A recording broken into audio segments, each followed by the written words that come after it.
Hola muchachos, por medio de este video van a hacer la tercera parte de la actividad que corresponde a la meta 2. El propósito de esta actividad es integrar los postulados de la teoría cinético-molecular con las características de cada una de las fases de la materia, o sea, gas, sólido y líquidos. El plasma por el momento no lo vamos a analizar. Entonces necesito que estén muy atentos, si es caso tal lo pausan o lo vuelven a repetir, pero estén muy atentos con lo que yo voy a mencionar. Bueno, lo que deberán hacer es completar este cuadro, que es la tercera parte de la actividad. Como ustedes se dan cuenta, aquí se relacionan los 4 postulados que ya copiaron en una clase anterior en sus portafolios y que yo expliqué. Y luego deberán escoger 2 características de la materia y abordarlas desde la teoría cinético-molecular según la fase que se esté mirando. Entonces lo que yo voy a hacer es explicar y darles algunas ideas para que puedan argumentar en cada una de las casillas. Como se dan cuenta, ya di unos ejemplos, entonces va a ser mucho más fácil para que ustedes puedan llenar. Para las explicaciones voy a centrarme un poco en el agua, pero para iniciar con la fase sólida voy a hacer una comparación con otras sustancias. Entonces empecemos con el neón. El neón, aquí como vemos en fase sólida, tiene las partículas muy organizadas, de hecho forma un cuadro casi perfecto. ¿Qué vemos? Las partículas, aunque no se mueven libremente, sí tienen un movimiento que, aunque es mínimo, se mantiene. Ese movimiento parece más vibración que otra cosa. Con el argón ocurre algo muy similar, solo que aquí las moléculas son de un tamaño mucho más grande.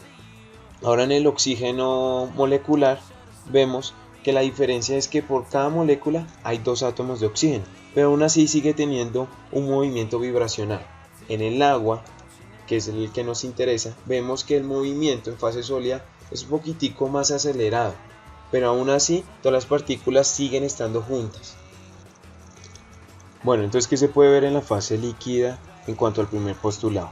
El primer postulado habla que la materia está constituida por moléculas, átomos o partículas. En este contexto estamos hablando de moléculas, porque hay un átomo de oxígeno y 2 de hidrógeno. Entonces lo que se podría explicar es que en la fase líquida las moléculas de agua están constituidas de 2 átomos de hidrógeno y 1 de oxígeno. Sencillo. Ese es el postulado más sencillo. Cuando miramos el segundo postulado, que habla del movimiento aleatorio que tienen las partículas, voy a pasar a la fase sólida. ¿Qué pasa en la fase sólida? En la fase sólida, las moléculas de agua están de una forma ordenada. Su movimiento es ordenado porque dominan las fuerzas cohesivas. ¿Por qué dominan las fuerzas cohesivas? Porque todas están juntas. Si estuvieran separadas como en la fase gas, yo no estaría diciendo que dominan las fuerzas cohesivas, sino más bien las fuerzas repulsivas. Aquí no hay un movimiento ordenado.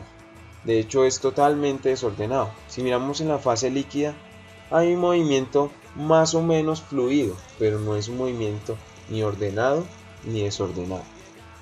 El tercer postulado habla de la energía en cada fase de la materia. Entonces, fijémonos en la fase sólida. La fase sólida, ¿qué temperatura tenemos? 157 Kelvin. Si pasamos a la fase líquida, vemos una temperatura de 328 Kelvin. Y en la fase gas, 809 Kelvin. ¿Qué quiere decir eso? Que a medida que vamos teniendo moléculas más dispersas que dominan las fuerzas repulsivas, quiere decir que hay más energía. De hecho, esa energía es la que permite que las moléculas se muevan más libremente. Entre más energía, más movimiento. Lo que yo siempre les he relacionado.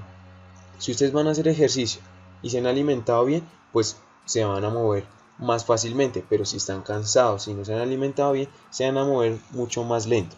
Entonces, para la fase gas, yo podría decir desde la energía que las moléculas de agua tienen mayor energía en comparación a las otras 2 fases, por lo cual se mueven más rápido y libremente. Ahora, en el cuarto postulado, que habla de los choques, mirándolo desde la fase líquida, yo puedo decir que la cantidad de choques es superior a la fase sólida e inferior a la fase gas, ya que tienen un grado de libertad intermedio. Miremos. Aquí las partículas se están chocando, pero no es el mismo tipo de choque que ocurre en una fase gas, porque en la fase gas las partículas se están moviendo mucho más rápido, y si ustedes se dan cuenta, cada vez que chocan, ellas quedan girando. En la fase sólida, como ya lo había mencionado, en sí no hay choques, parecen más vibraciones. Entonces en la fase líquida yo hablo como de unos choques intermedios. Ya para las dos últimas filas que corresponden a las características de la materia, ustedes deben basarse en las dos partes anteriores que hicimos en clase.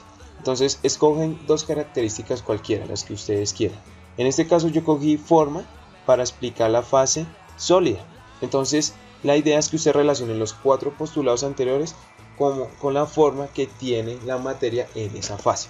Entonces, ¿qué escribí? Las moléculas, al tener poca energía para moverse, generan estructuras más rígidas como cubos, evitando que su forma cambie por dominar las fuerzas cohesivas.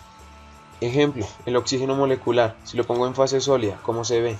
Como si fuera un cuadrado, ¿cierto? ¿A qué se debe que en la fase sólida tenga una forma tan definida?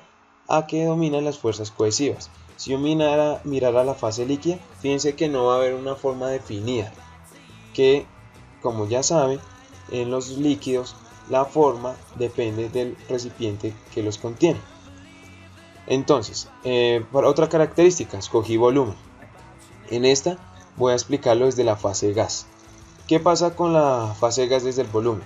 Pues yo sé que como las partículas tienen mucha energía y se están moviendo libremente, pues ellas siempre van a ocupar todo el espacio que tengan disponible de ese recipiente que las contiene. Y obviamente al estar tan libres, pues va a haber posibilidad de que haya mayor cantidad de choques efectivos. Que eso fue lo que escribí acá, indicando que dominan las fuerzas repulsivas.